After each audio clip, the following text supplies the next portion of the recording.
Bon, donc bonjour à toutes et à tous pour ce conseil d'administration du 27 juin 2019 de la Société de transport de l'Outaouais. Avant d'entamer avec la période de questions et l'ouverture de l'Assemblée, je vais juste me permettre quelques remarques introductives, puis par la suite, les gens qui se sont inscrits pour des questions pourront se présenter au micro. Donc, d'abord souligner que pour un 5e mois consécutif, l'achalandage est en hausse à la STO avec une augmentation de 9,2 basée sur les ventes de titres de transport comparativement à la même période en 2018. Et pour le cumulatif de l'année jusqu'au 31 mai 2019, c'est une augmentation de 7,2 par rapport aux ventes de titres. Puis quand on le calcule sur les validations de cartes à puce, celles-ci ont augmenté de 13 par rapport à la même période l'an dernier.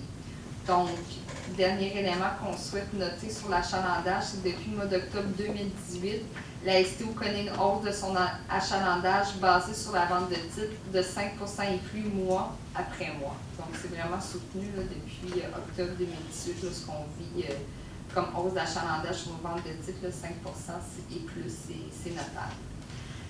Avec l'été reviennent aussi nos tarifs spéciaux. Donc, du 6 juillet au 1er septembre, la clientèle va pouvoir profiter avec la carte multi d'un tarif réduit à 2 $ les fins de semaine.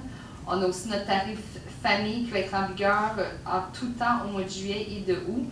Donc, le tarif famille, ça permet à des enfants de moins de 11 ans de voyager gratuitement sur le réseau de la STO tant qu'ils sont accompagnés d'un adulte qui paie le tarif régulier. Et pendant la même période, on a aussi le tarif ZAP+, qui est un produit qui s'adresse pour nos ados là, de 12 à 16 ans, qui est aussi en vigueur et tous les détails de ces tarifs-là sont disponibles sur nos outils électroniques et mobiles.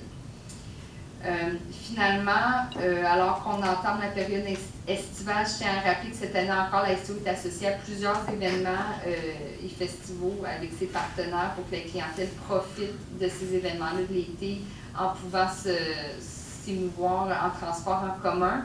Donc, que ce soit pour les festivités de la Fête du Canada, les matchs du Rouge et Noir ou encore le festival d'humour de Gatineau, la clientèle va pouvoir profiter des gratuités sur la présentation d'un billet ou du bracelet d'événement et des navettes qui sont gratuites, qui sont offertes gratuitement pour certains de ces événements. Donc, cela étant dit, j'inviterai ceux qui ont des questions à se